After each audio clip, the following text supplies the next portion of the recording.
Job లేక ఇబ్బంది పడుతున్నారా? అయితే మెడికల్ కోడింగ్ మీకు మంచి ఆప్షన్. వెంటనే కాల్ చేసి కోర్సులో జాయిన్ అవ్వండి. నమస్తే రమగారు. నమస్తే జయ. రమగారు, నావెల్స్ చెప్పుకొని చాలా రోజులు అవుతుందండి. ఏదైనా ఒక మంచి నావెల్, మంచి రైటర్ది. ఇప్పటిదాకా ఎప్పుడూ చెప్పని ఒక పేరు, ఎప్పుడూ చెప్పని ఒక రచయిత్రి గారి గురించి వారి నవలలు చెప్తాం. మాదిరెడ్డి సులోచన్ గారు. ఎద్దనపూడి సులోచనారాయణ గారు మనకు తెలుసు. మాదిరెడ్డి సులోచన్ గారివి కూడా చాలా అత్యద్భుతమైన నవలలు ఉన్నాయి. బాగుంటాయో. చిన్న సంభాషణలు, బోలెడన్ని క్యారెక్టర్లు, విభిన్నమైన మనస్తత్వాలు, ఎన్నో రకాల ఏమనాలి తరగతుల వ్యత్యాసాలు. డబ్బులున్న వాళ్ళు, పేదవాళ్ళు, మధ్యవాళ్ళు, మామూలు వాళ్ళు, వచ్చిపోయే క్యారెక్టర్ల తాలూకు క్యారెక్టరైజేషను. ఓ క్యారెక్టర్ వస్తే, ఓ పనివాడు వస్తే వాడి గురించి కూడా ఒక చిన్న క్యారెక్టర్ ఎలివేషను. చాలా ప్రత్యేకమైన తరహా కలిగిన పద్ధతి. కొంచెం పూర్తిగా తెలంగాణ సంప్రదాయాల్ని ప్రతిబింబించే తీరు. హైదరాబాదు చుట్టుపక్కల వాతావరణాలని తెలియజేస్తారు. ఎక్కువగా తెలంగాణ మధ్యతరగతి కుటుంబాలు, చిన్న భాషలో కూడా కొంచెం తెలంగాణ మాండలికం ప్రతిబింబిస్తుంది. కొద్దిగా, ఎక్కువ కాదు కానీ ఉంటుంది. మనం ఇప్పటిదాకా చెప్పుకున్న కథలు వేరు, వీరి కథ వేరు. చాలా మంచి మంచి నవలలు ఉన్నాయి సులోచన్ గారివి కూడా, మాదిరెడ్డి సులోచన్ గారివి కూడా. నాకు తెలిసి నేను 70s 80s అట్లా, 70 కాదు, 70లోనే కదా మనం పుట్టింది. 80, 84, 82, 84 నుంచే చదవటం మొదలుపెట్టాను నేను. కాకపోతే ఎప్పుడైనా ఆ కథ చెప్పాలంటే ఎన్ని క్యారెక్టర్లో ఎన్ని విభిన్నమైనవి చెప్పాల్సో వస్తుంది. అందుకని నేను ఎప్పుడు తీసుకోలే. వారి కూడా నాకు నచ్చిన, నా ఇష్టమైన నవలలు కొన్ని ఉన్నా హాయిగా చదువుకుంటూ వెళ్ళచ్చు. అదేలేండి. కానీ ఎప్పుడు చెప్పలేదు. సరే, ఎప్పుడైనా ఒకసారి చెప్దాం అనుకుంటున్నా. మళ్ళీ నువ్వు నా నవలలు ఎత్తావు కాబట్టి ఇటీవల అవి చదివే అవకాశం మళ్ళీ లభించింది. స్క్రిప్ట్లో మాదిరెడ్డి సులోచన్ గారివి ఇంచుమించుగా చాలా నవలలు కనపడతాయి. అందగాడు, అపరంజి, భిన్న ధృవాలు, అట్లా బోల్డ్ అనే పేర్లతోటి ఎన్ని నవలలు ఉన్నాయి. మాదిరెడ్డి సులోచన కొట్టగానే ఫుల్ లిస్టు. ఆ చిన్నప్పుడు చదివినవి చాలా మళ్ళీ చదివేశాను నేను. వాటిల్లో 2-3 నవలలు చాలా బాగుంటాయి నాకంటే. చిన్నప్పుడు ఇష్టం, అప్పుడు ఇష్టం కాబట్టి అప్పుడు ఏంటి 10th క్లాస్ ఇంటర్మీడియట్ ఏజ్కి అప్పుడు నచ్చినవే ఇప్పుడు కూడా నచ్చుతాయా లేదా అని చదువుతుంటాను నేను. నచ్చినాయా? కొన్ని ఇప్పుడు కూడా బాగానే ఉన్నాయి అనిపించింది. అయితే ఇప్పుడు మనం ఈ 70, 80 దశకాల్లో రాయబడిన కథలు, ఆనాటి సామాజిక పరిస్థితులు, అప్పటి వివాహ వ్యవస్థ, ఆడవాళ్ళని, స్త్రీలని సమాజం చూసే విధానము, స్త్రీల నడవడిక ఇప్పుడు అసలు మనకి తెలియని కూడా తెలియదు. మన చిన్నప్పుడు మనకు తెలుసు అనుకుంటా, మనం ఇప్పుడు మర్చిపోయాం. మనకి ఇప్పుడు వేరే సమాజం తెలుసు. అంతా మనం మర్చిపోయిన సమాజపు గాథలు చాలా కనపడతాయి. సులోచన్ గారి దాంట్లో ఇవేం కనిపిస్తాయంటే ఎక్కువగా త్యాగశీలుడైన క్యారెక్టర్లు కనపడతాయి. ప్రతి నవల్లోనూ ఒక త్యాగశీలు ఉంటుంది. త్యాగం చేసి అక్క భర్తల్ని పెళ్లి చేసుకోవటం, త్యాగం చేసి తోడుకోడలు పిల్లల్ని పెంచటం, అట్లా త్యాగశీలు అంటే అలా ఉండేవాళ్ళో, అలా ఉండాలని వీరే భావించేవారో, వీళ్ళు ఎవరైనా అలా ఉంటే బాగుండేది అని అనిపించేదో, కానీ అలాంటివి కనిపిస్తాయి. మనం ఎద్దనపూడి సులోచనారాయణ గారి దాంట్లో పొగరబోతులు, తెలివైన వాళ్ళు, ధీమంతులు, తన దాన్ని నిరూపించుకోగలిగే వాళ్ళు, అలాంటి క్యారెక్టర్లు కనపడితే, వీరి దగ్గర అలాంటి క్యారెక్టర్లు ఉన్నా కూడా అవి చిన్నవిగాను, త్యాగశీలైన వాళ్ళు పెద్దవాళ్ళుగాను ఇందులో కనిపిస్తారు. ఒకళ్ళది ఒక్కొక్క రకం కదా, అంతేగా బాగుంటుంది. మాండలికం హాయిగా చదువుకుంటూ వెళ్ళిపోవచ్చు, పెద్దగా బోర్ కొట్టదు.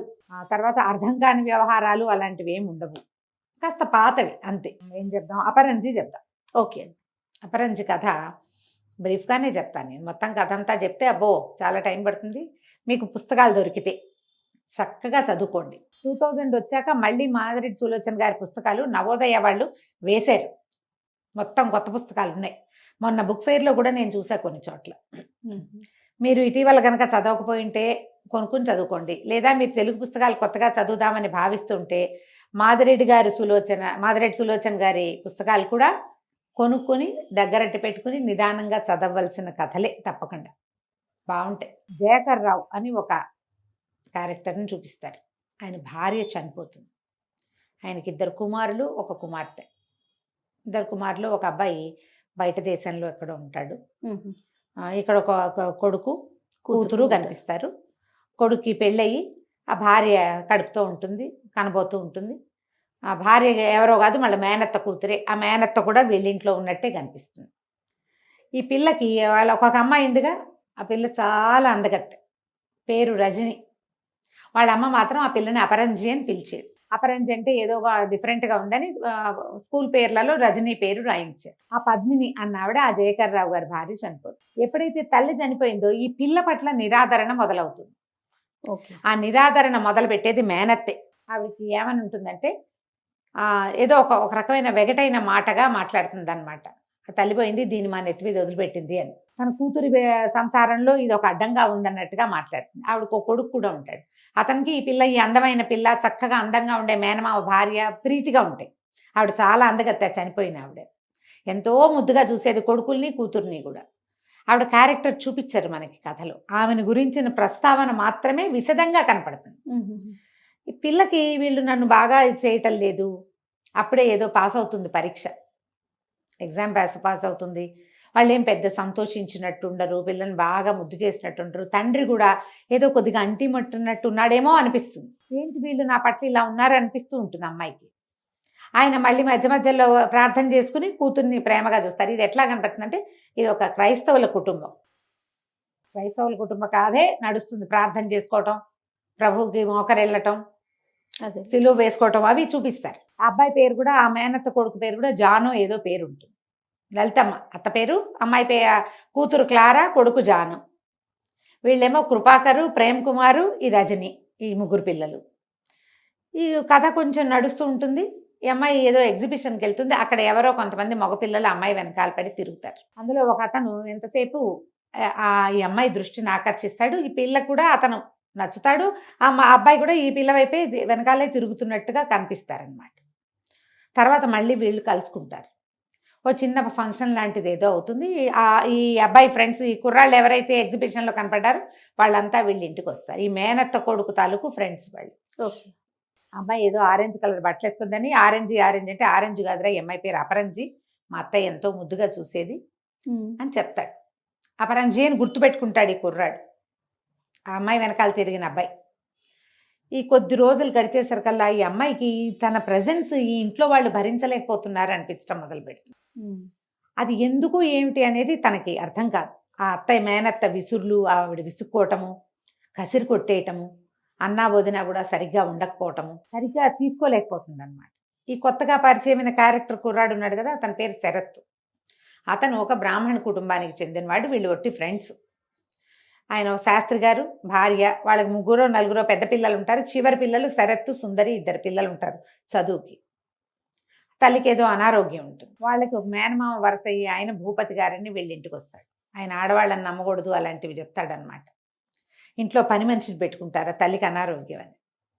ఈ తండ్రి ఆ పని మనిషి వల్ల పడతాడు. పనిమ్మాయితో భార్య సౌఖ్యం లేకుండా ఉన్నాడు. ఆయన నడివయసు, ఆయన పెద్దవాడే. 50 ఏళ్ళు దాటిన వాళ్ళకి ఇలాంటి దౌర్బల్యాలు ఉంటాయని 70లో రాయబడిన ఆ పుస్తకంలో ఇవాళ మనం తెలుసుకుంటాం. ఇంట్లో చేరిన పని మనిషితోటి, ఆ పని మనిషి తండ్రితోటి సంబంధం కలిగి ఉంటుంది. ఈ కుర్రాన్ని ప్రొవోక్ చేయడానికి ట్రై చేస్తుంది, ఫ్లర్ట్ చేయడానికి. క్రమంగా ఆ ఇల్లు ఆవిడ స్వాధీనంలోకి వెళ్ళిపోతుంది, ఆ పని మనిషి స్వాధీనంలోకి. తల్లి అనారోగ్యం మంచాన పడి ఉంటుంది.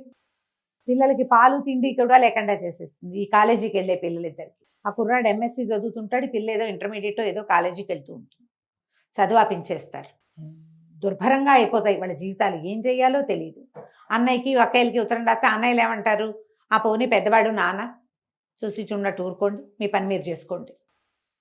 ఇలా ఉంటుందా అనిపిస్తుంది. అలా ఉండేది అప్పట్లో, జరిగేవి అట్లా. మన ఊహకు కూడా అందదు, అది కనిపిస్తుంది, అది కనపడుతుంది. అక్కడి నుంచి ఈ ఇంట్లో ఉంది కదా ఈ అమ్మాయి. అమ్మాయి ఏమో నేను ఎంఎస్సీ చేరతానని అదని అడుగుతుంది. అత్తగా మేనత్త చాలా వ్యతిరేకిస్తుంది. కానీ అక్కడైన గొడవకి ఆయన మెల్లిగా రియలైజ్ అయ్యి సర్దుకుంటాడు తండ్రి. భార్య తనతో ఎంత ప్రీతిగా ఉందో, నా పాప జాగ్రత్త అని పదే కూతుర్ని భర్త చేతిలో పెడుతుంది. ఆమె జ్ఞాపకం వచ్చి, ఆమె ప్రేమ గుర్తొచ్చి ఈయనేం చేస్తాడు, చెల్లెల్ని మీరు మా ఇంట్లోంచి వెళ్ళిపోండి అని చెప్పేస్తాడు. ఓహో. దాంతో వాళ్ళు సెపరేట్ అవుతారు. ఆ మేనత్త కొడుక్కి కూడా తెలుస్తుంది తన తల్లే ఇక్కడ గొడవలకు కారణం అవుతుంది, ఈ పిల్ల జీవితం మిజరబుల్ చేసేస్తున్నామని బలవంత పెడతాడు. నువ్వు ఇక్కడ ఉండటానికి వీల్లేదు, మనం వేరే ఉందాం, నువ్వు ఇక్కడ ఉండి మావయ్యకి సుఖం లేదు, ఆ పిల్లని ఇబ్బంది పెడుతున్నావమ్మా, నువ్వు ఇది చేయకూడని పని, అంటే నా అన్నయ్య నాకు గాకుండా చేసావు, నువ్వు నాశనం అవుతావు, అందుకే నీ వాళ్ళకి గాకుండా పోయావు అని ఇలా ఏదో వెగటుగా మాట్లాడు.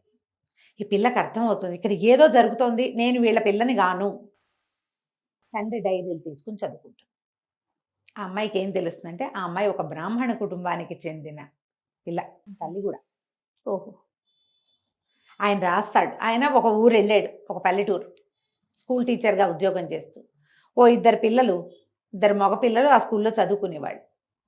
ఒకరోజు వాళ్ళ తల్లి వచ్చింది అక్కడికి. ఆ తల్లి ఎంత మెరుపు తీగో, ఎంత అందగత్తో, ఆవిడ చేతిలో ఒక చంటి పిల్లలు. కానీ ఆయనకి ఏం తెలుస్తుందంటే ఈ పిల్లలకి సొంత తల్లి కాదు, ఆవిడ పింతల్లి. వాళ్ళ మగపిల్లల అమ్మ చనిపోతే ఆయన రెండో పెళ్లి చేసుకున్నాడు, ఆ అమ్మాయి చెల్లెల్నే. ఇలాంటివి ఎన్ని కనపడతాయో సులోచన గారి కథల్లో. అంటే ఈ ప్రాంతంలో అట్లా జరిగేవి అనమాట. అది అక్కయ్య చనిపోతే చెల్లెల్ని పెళ్లి చేసేసుకోవటం. కానీ ఆయన పరమ అనుమాన పిశాచి. ఈ మరదలు చాలా అందగత్తే, ఆ పద్మిని అన్న ఆవిడ. ఆయన కూతురే ఆ పుట్టిన పిల్ల, కానీ పరమ అనుమానం. ఆవిడ ఎటు చూసినా ఎవరి కోసం చూస్తుంది అనుకునేవాడు. ఆవిడకి అన్నం తినివ్వకుండా కొట్టి చంపేసేవాడు ఆవిడ. ఒకనాడు ప్రాణాపాయ స్థితిలో ఈ జయకర్ గారికి కంటపడింది ఆవిడ. అంతకుముందే ఈయన మనసు ఆవిడ మీద ఉంది, కానీ వివాహిత బిడ్డతల్లి ఆయన మాట్లాడలేదు.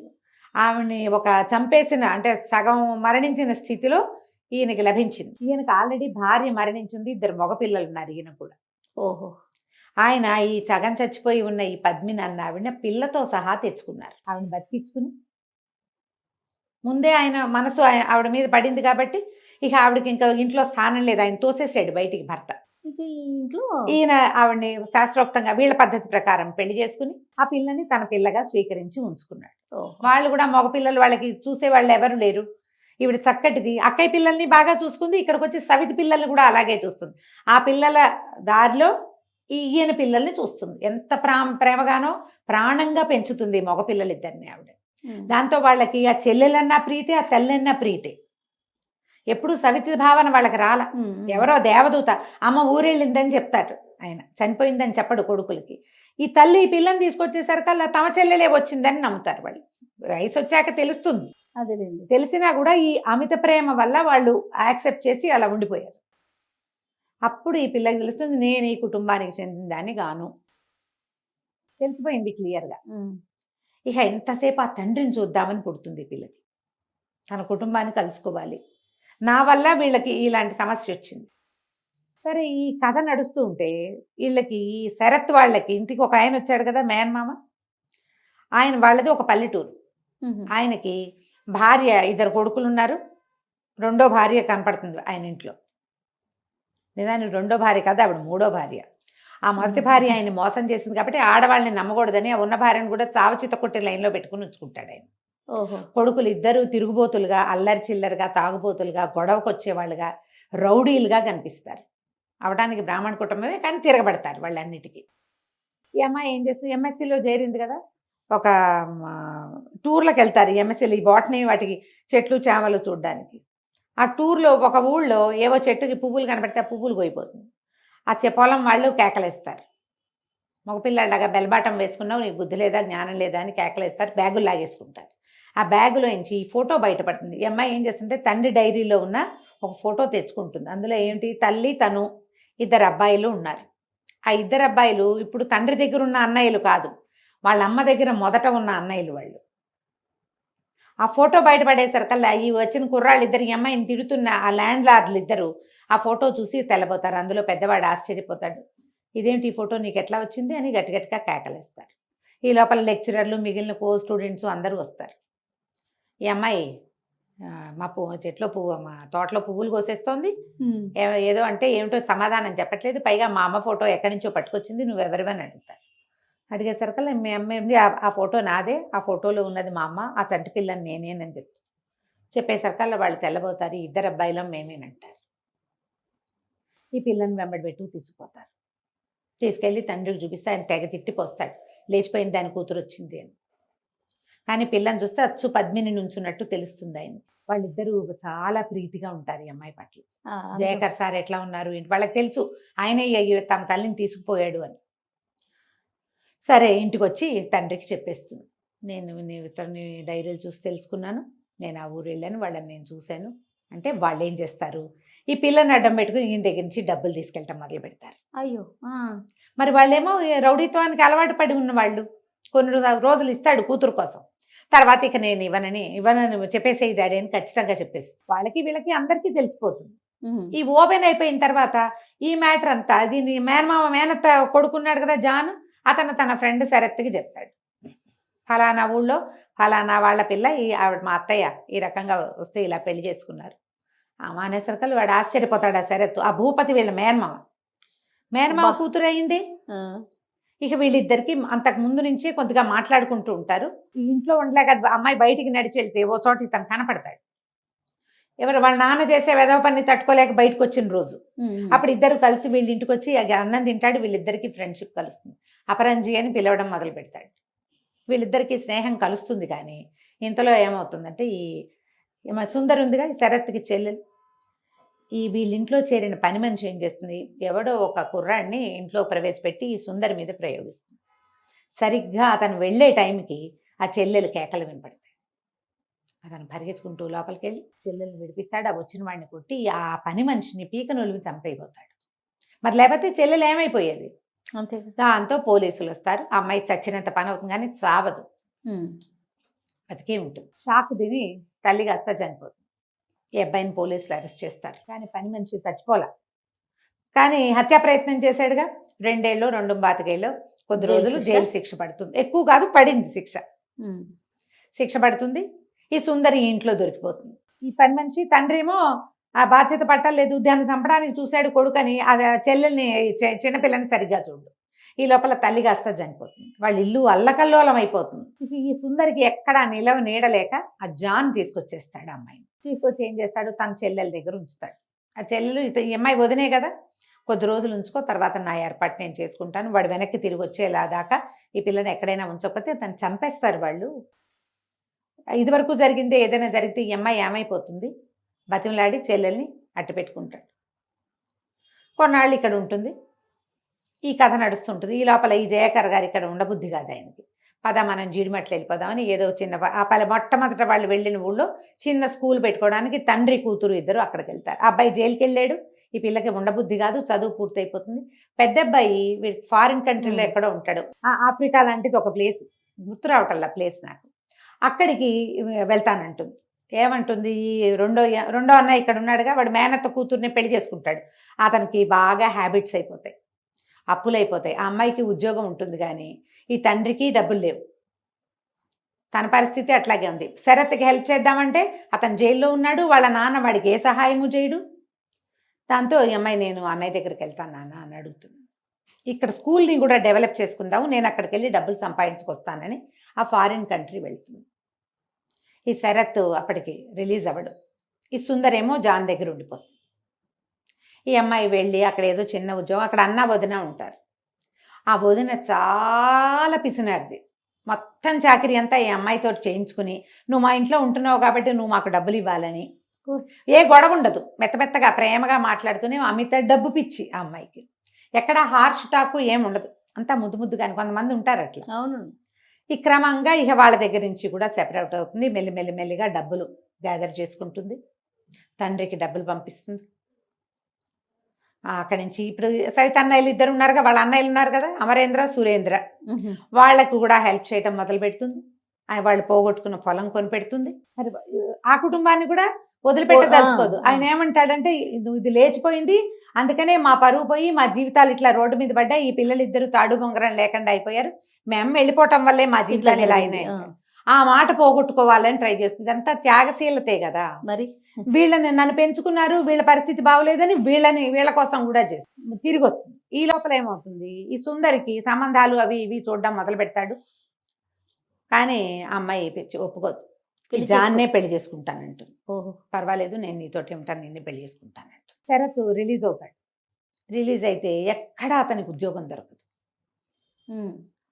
తల్లి నగలు అతని వాటానికి కొన్ని వస్తాయి. తండ్రి ఆవిడతోటే ఉంటున్నాడు. తల్లి చనిపోయింది. తను చేసిన తొందరపాటు పనితోటి తను జైలుకి వెళ్ళాడు. ఎక్కడికి ఉద్యోగానికి వెళ్ళినా జైలుకి వెళ్ళి వచ్చాడు కాబట్టి అతనికి ఉద్యోగాలు దొరకవు. ఆ కాలంలో ఈ జైలుకి వెళ్ళటం అనేది ఎంత పెద్దదో, అవునండి. ఎంత పెద్దదో. 70s 80s చాలా పెద్దది. ఎక్కడో ఉన్నాడు అనుకుంటారు. సడన్ గా అతను ఏం చేస్తాడంటే తల్లి నగలు ఫ్రెండ్ ఎవరి దగ్గర కుదవబెట్టి డబ్బులు తీసుకుంటాడు. తీసుకున్నాక ఏమైపోయాడో తెలియదు. ఈ అమ్మాయి పాప ఫారెన్ నుంచి వస్తుంది ఇతన్ని కలుసుకోవటానికి. అందరికీ అన్ని వస్తువులు తెస్తుంది, అందరినీ కలుసుకుంటుంది. చిన్ననయ్య వదిన సెపరేట్ అయిపోతారు అతను తాగుబోతానం వల్ల. మెల్లిగా వాళ్ళిద్దరిని కలుపుతుంది, కొంచెం డబ్బులు ఇస్తుంది. మీరు కూడా నాతో పాటు అక్కడికి రండి, అక్కడ సంపాదించుకోవచ్చు. ఈ అమ్మాయి టీచింగ్ చేస్తుంది, నీ ఉద్యోగం నువ్వు చేసుకుందు కానీ అన్నయ్యని ఎంకరేజ్ చేస్తుంది. ఆ పెద్ద అన్నయ్యల్లో ఒకడు ఎవరో కన్ను సరిగా లేని ఒక అమ్మాయిని పెళ్లి చేసుకుని సంసారం కుదుర్చుకుంటాడు. రెండో వాడు సినిమా పిచ్చితోటి ఎటో వెళ్ళిపోతాడు. ఓహో. ఈ శరత్ కనపడ్డు. వాళ్ళ నాన్న నువ్వు ఇంకా పెళ్లి చేసుకోమంటే ఈ శరత్ కోసం ఉంది మనసు పాపం. అతనేమో కనిపించడు. అతను ఏమయ్యాడో తెలియదు వీళ్ళకి, ఎవరికీ తెలియదు. ఈ ఎక్కడికి వెళ్ళినా ఉద్యోగం దొరక్కపోవటం, తల్లి చనిపోవటం, అన్నదమ్ములు ఎవ్వరూ తమతో సరిగ్గా ఉండకపోవటం, తండ్రి తమని దగ్గరికి తీయకపోవటంతో విరాగిగా అయిపోయాడు అతను. సరే. విరాగిగా అయిపోయాడు. ఏమైపోయాడో తెలియదు. ఈ అమ్మాయి మళ్ళీ ఫారిన్ వెళ్ళిపోతుంది. ఇక జీవితం ఎచ్చిపోతుంది. ఏం చేయాలో తెలియదు. మధ్య మధ్యలో ఒకళ్ళు పరిచయం అవుతూనే ఉంటారు. అక్కడ జీవితాన్ని కూడా చూపిస్తారు. ఫారెన్ లైఫ్ కూడా ఆ అమ్మాయి ఎట్లా జీవించింది, ఎవరెవరితోటి ఎట్లా ఉంది, ఎంత పద్ధతిగా జీవిస్తుంది, ఇవన్నీ చూపిస్తారు. ఎవరితోటి ఇన్వాల్వ్ అవ్వలేకుండా ఉండిపోతుంది అనమాట. ముందు ఉత్తరాలు రాస్తుంది. శరత్ అమ్మాయి మొదట ఉత్తరాలు రాసుకున్నప్పుడు ఇక్కడ మైకేల్ అని ఒకళ్ళు ఇంట్రెస్ట్ చూపిస్తున్నాడని అదని రాస్తుంది. ఇతను ఏమనుకుంటాడంటే నేను తప్పుకుంటే అమ్మాయి జీవితం సెటిల్ అవుతుంది, ఎలాగో క్రైస్తవుల ఇంట్లో పెరిగింది, ఫారిన్ కంట్రీలో ఉంది, తన జీవితం తనకు సరిపోతుంది, ఇప్పుడు నేను జైలుకి వెళ్ళి వచ్చి ఎందుకు ఆ అమ్మాయి నెత్తి మీద పడ్డామని అతను అనుకుంటాడు. ఈ అమ్మాయికి ఆ స్థిరపడలేకపోతుంది. ఇతన్ని వదిలిపెట్టుకుని ఉండటం అమ్మాయికి నచ్చుబాటు కాదు. ఇక రాజీ పడాలా వద్దా అని ఆలోచిస్తూ ఉంటుంది, కానీ ఎంత రాజీ పడాలో తెలియదు. ఎప్పుడైనా జీవితం సాగిపోయేదే కదా. అయితే ఏమవుతుంది, మెల్లిగా అట్లా ఉద్యోగాలు మారుకుంటూ కెన్యా అక్కడికి వెళ్తుంది. ఓకే. వెళ్ళేసరికల్లా ఒక చిన్న ప్లేస్లో ఉంటే అతను అమ్మాయి పనిచేస్తున్న కంపెనీ ఆయన ఏం చేస్తాడంటే ప్రపంచ ఆరోగ్య సదస్సు ఏదో కెన్యాలో జరుగుతుంది, మనం అక్కడికి వెళ్ళాలంటాడు. వాళ్ళ ఫ్యామిలీ అంతా వస్తారు. బాసు ఫ్యామిలీ వస్తే ఈ అమ్మాయి కూడా వాళ్ళతో పాటు వెళ్తుంది. ఏదో హోటల్లో దిగితే ఆ వెళ్ళేటప్పుడు పరిచయం అయిన ఒక అతను కూడా ప్రపోజ్ చేస్తాడు. తెలుగు అతను, 30 ఏళ్ల వాడు. ఈ ఆలోచనగా ఉంటుందన్నమాట, ఏం చేయాలి, ఎట్లా చేయాలి. ఈ మధ్యలో ఎన్ని క్యారెక్టర్స్, ఎన్ని మనస్తత్వాలు, ఎన్ని రకాల సంఘటనలు చూపిస్తారు. మీరే చాలా చెప్పారు. ఉన్నాయి, వందలు ఉంటాయి, అన్ని బాగుంటాయి జయ. ఏ ఒక్కటి అబ్బా ఇది ఎందుకు అలా అనిపించదు, ఒక కొత్త విషయం తెలుస్తుంది. అదేలే. అక్కడికి వెళ్ళేసరికి ఆ హోటల్ రూమ్ లో ఎవరో ఒకతను కనపడతాడు. ఇదేమిటి అలా ఆలోచిస్తూ చూస్తుంటే శరత్లా కనిపించి పరిగెత్తుకుంటూ వెళ్తూ ఏదో గదిలోకి వెళ్తాడు. అతను గది తలుపు తోసుకుని లోపల పరిగెత్తేస్తుంది. ఓ పిల్లిగడ్డము కళ్ళజోడు ఉన్న ఒక అతను, తీరా చూస్తే అతను శరత్. ఓహో. పరిగెత్తుకుంటూ వెళ్ళి కావలించుకుంటుంది. అతను కూడా ఆశ్చర్యపోతాడు. అపరంజి నువ్వు ఇక్కడ ఎలా ఉన్నావని. అసలు అలా పిలవగలిగే వాళ్ళు ఎవరు లేరు, వాళ్ళ అమ్మ తప్ప ఎవరు పిలిచేవాళ్ళు కాదు. ఆ పేరు పిలిచాడంటే ఖచ్చితంగా ఇతను శరత్. ఎక్కడికి వెళ్ళావు, ఏం చేసావు, ఏమైపోయావు అని 100 ప్రశ్నలు అడుగుతుంది. జైలుకి వెళ్ళి వచ్చాను, ఇక నాకు ఎక్కడా జీవితం కనపడలేదు. మా అమ్మ నగలు కుదవబెట్టిన తర్వాత బాబాగారు వాళ్ళు ఎక్కడికో వెళ్తుంటే వాళ్ళతో పాటు వెళ్ళాను. నాకేం చెయ్యబుద్ధి లేదు. ఆయన నువ్వు ఎంఎస్సీ ఫినిష్ చేసే గోల్డ్ మెడలిస్ట్, అతను పిహెచ్డి చెయ్యని చాలా చెప్పారు, కానీ నాకు చేయబుద్ధి కాలే. అయితే ఒకసారి మానసిక వికలాంగుల ఒక హాస్పిటల్కి తీసుకెళ్లారు. వాళ్ళంతా పనులు నేర్చుకుని చేసుకుంటున్నారు.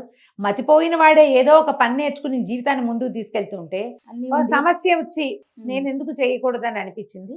అయితే ఆయన ఆలోచన ప్రకారం జావేద్ దగ్గర మా అమ్మ నగలు ఉన్నాయి, వాడిని ఒరే నువ్వు ట్రై చేసి నా సర్టిఫికెట్లు అన్నీ పంపించేసి నేను ఉన్నట్టు ఎవ్వరికి చెప్పొద్దని చెప్పాను. నాకు పేపర్స్ వచ్చేసాక నా దారిని నేను ఇంకో చోట వేరే యూనివర్సిటీలో పిహెచ్డి చేశాడు. ఇక్కడ మాట్లాడడానికి వచ్చాడు. అక్కడ పేరు అవి చూస్తుంది. శరత్ ఇండియా నుంచి వచ్చాడు అనగానే వీడేని అనుకుంటూ ఇద్దరు కలిసి ఉండిపోతారు చాలాసేపు. తర్వాత ఇండియా తిరిగి వస్తారు, వచ్చి పెళ్లి చేసుకుంటారు. వాళ్ళమ్మ నగలు చివరి నగలు తెచ్చిస్తాడనమాట. అవి ఎలాగో ఉన్నాయి. ఇండియా వచ్చాక తెలుసుకుంటారు. ఈ సుందరి జాన్ని పెళ్లి చేసేసుకుంది. బ్రాహ్మణమ్మాయి క్రిస్టియన్ అబ్బాయిని పెళ్లి చేసుకుంది. జీవితం కంటే ముఖ్యమైనది ఏది కాదు అని చెప్తారు. అమ్మాయి ఇంటికి వెళ్తే ఒకవేళ వాళ్ళ జాతే నిల్చునేమో, అక్కడ ఎలాంటి అపభ్రంశపు పని చేయవలసి వచ్చేదో ఆ తండ్రి తోటి. చివరికి వీళ్ళకి తండ్రి కాలు చేయి పడిపోయిన దశలో దొరుకుతాడు ఈ శరత్కి. ఆ పని అమ్మాయితోటి ఉన్నాడు కదా, అవును. పని మనిషి దాని గుంపందరినీ చేర్చి ఈయన్ని రోడ్డు పాలు చేసి, మ్మ్. మీకు చేసిన అవమానానికి మిమ్మల్ని పెట్టిన బాధకి నాకు శాస్తి జరిగిందంటే కాదని తండ్రిని కూడా దగ్గర చేర్చుకుంటాడు. అందరూ హాయిగా ఉంటారు. కథ ఒక 300 చిల్లర పేజీలు ఉంటుంది. దొరికితే చదవండి. ఇందులో ఎన్ని రకాల క్యారెక్టర్లు, ప్రతి క్యారెక్టరు జీవితంతో ఎలా రాజీ పడిందో చూపిస్తారు జయ. చిన్నప్పుడు తెలియలా నాకు ఈ అపరంజి ఆ అమ్మాయి ప్రేమను గెలుచుకోవటమే నచ్చింది అప్పుడు. ఆ, నాకు ఇప్పుడేం నచ్చిందంటే ఏ మనిషి అయినా ఎవరైనా ఎలాంటి పొరపాటు చేసినా ఎలాంటి తప్పటడుగు వేసినా మళ్ళీ జీవితం వాళ్ళకి అవకాశం ఇస్తుంది. yes. ఆ జీవితం అందించేటువంటి ఆ స్నేహహస్తాన్ని మనం పట్టుకోవాలి అంతే. రెండోసారి రెండోసారి, 2 కాదు 3, 4, 5, 6 సార్లు కూడా ఇస్తుంది. పట్టుకోవటం తెలియాలి. ఎప్పుడైనా సరే నువ్వు తొక్కిన తప్పుదారిని వదిలిపెట్టి సరైన దారిని పట్టుకో. జీవితమే ముఖ్యం అంతే. ఎంత బాగుంటుందో. చాలా బాగుందండి. చెప్తుంటే కూడా వినటానికి చాలా బాగుంది. చాలా బాగుంది. మంచి కథ, ఆసక్తికరంగా ఉంటాయి. మాదిరెడ్డి సులోచన గారి నవలలు స్క్రిప్ట్లో చాలా ఉన్నాయి. అవకాశం ఉంటే అన్నీ చదివేయండి. తప్పకుండా. నమస్తే. నమస్తే జయ.